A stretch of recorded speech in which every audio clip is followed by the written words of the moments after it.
In today's video, I get to be a little bit selfish and just talk about how I would do it. So you can't complain too much because we're not talking a whole lot about leaks today. There are a few mentioned, but for the most part, this is just what I would do if Apple came to me, Tailosive Tech, and said, Drew, you are going to be in charge of transitioning the Mac lineup over to Apple Silicon. How should we do it? Thank you for asking, Tim, and thank you for watching my video. Here's my master plan. Let's begin.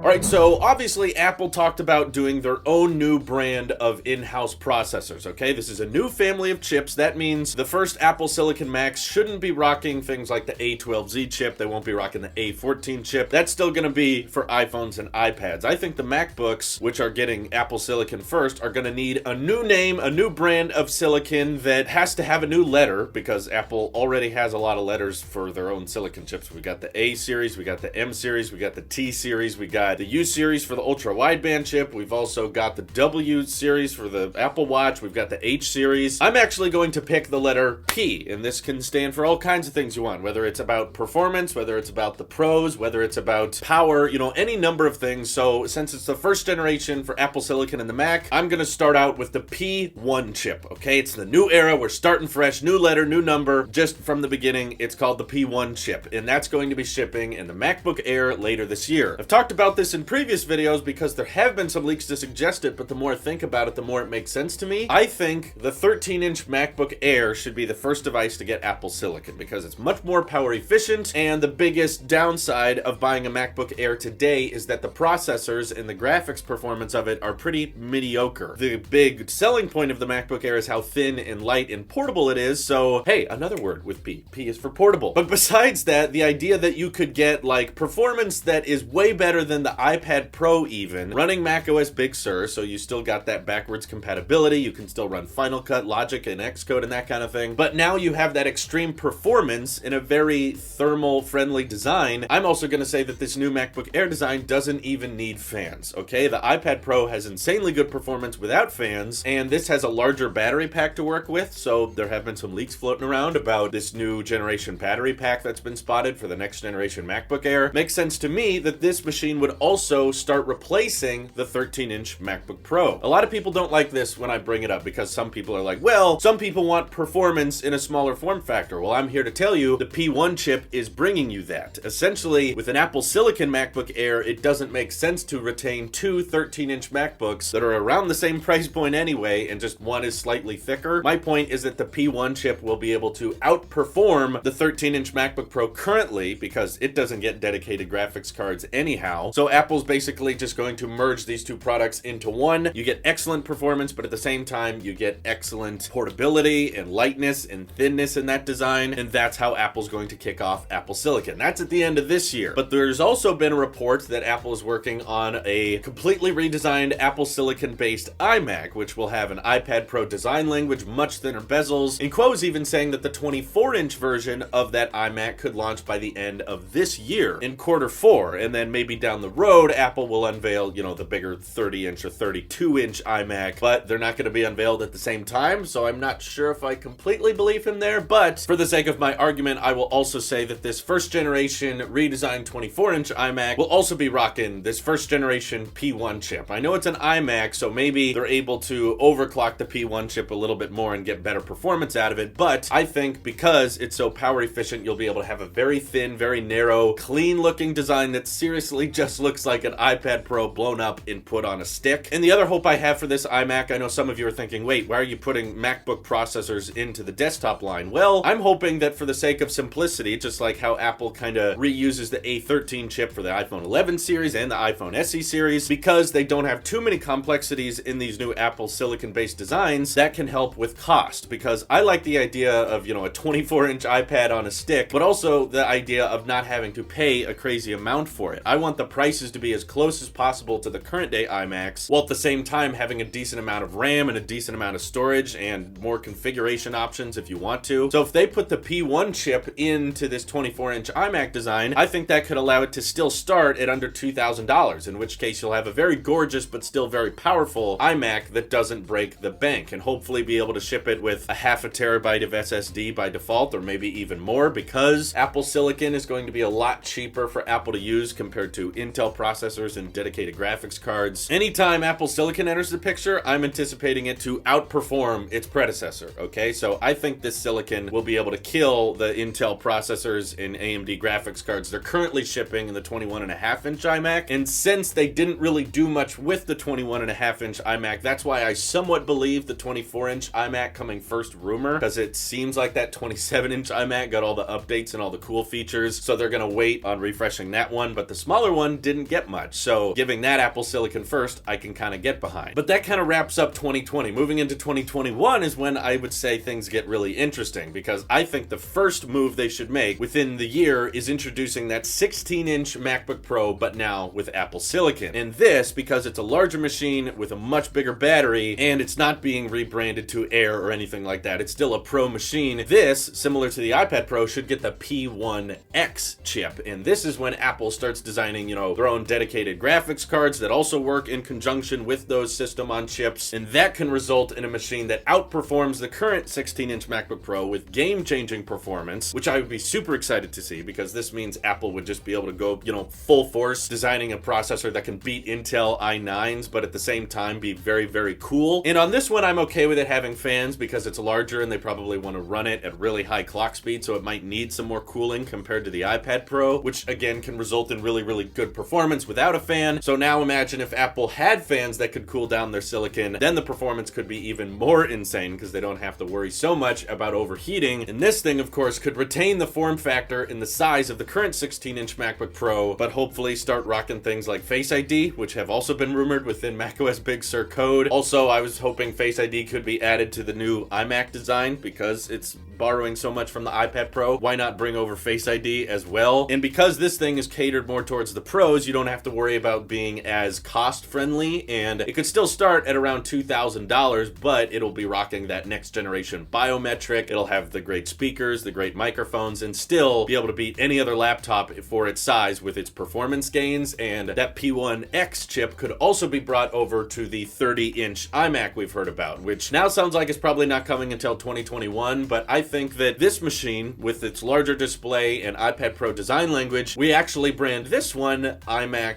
Pro, which is an idea I've seen floating around for a while now. Instead of having two sizes for the iMac, so we have to keep saying the 24-inch iMac or the 30-inch iMac, now we can just say the iMac and the iMac Pro. So I'm saying get rid of the old space gray clunky iMac Pro. We know that one's on the way out anyway, but if you are willing to spend the extra money to get the extra performance of the P1X chip, you're able to get the 30-inch display, much better graphics performance, and likely higher price tag. But if you're willing to go that far, I think that's when you can start branding it Pro, and that way we have some more consistency with the lineup, because it means, similar to MacBooks, we have just the smaller one, which is the MacBook Air at 13 or 14 inches, and then you have the big one at 16 inches, MacBook Pro. So there's only one size for the MacBook Pro, only one size for the iMac Pro, and then the iMac, just one size as well. And I think this brings back simplicity, kind of like how Steve Jobs liked to have it. You know, we have 4 different versions of a product. We have the consumer-friendly version and the Pro version and the desktop version and the mobile version. I think would make the Mac lineup so much easier and more simple and less redundant than it is today. Having 2 sizes for the iMac as well as an iMac Pro that's more dated than the regular iMac, it just feels sloppy and I don't really like it in its current state. So if Apple gets to control the release cycles and they don't have to worry about staying up to date with Intel and AMD, then they can make the lineup a lot more simple in my mind. Then of course we have our little boxes. So we got the Mac Mini, which I'm kind of okay with staying the same. Just like put a P1 chip inside that thing, just like the dev kit, and now you've got performance in a little tower. And then the Mac Pro, honestly, I feel like they should just shrink down into something that doesn't need to be as gargantuan, because Apple Silicon is going to be more power efficient. You can still make it modular and upgradable, but since it won't be as compatible with third-party stuff as much, I could see them shrinking it down into more cheaper, more affordable version of the Mac. I don't know if you want to keep calling it Mac Pro, but of course give this thing the P1X chip and let people put a terabyte of RAM in it or excess graphics cards in it. That would be awesome, and that's pretty much how I would handle the Mac lineup. If there's changes that you would recommend or you would make, feel free to hit me up over on Twitter, join my Discord, and let me know how you want the Mac lineup there. This is your Alp Sheep here. I'll see you in the next one.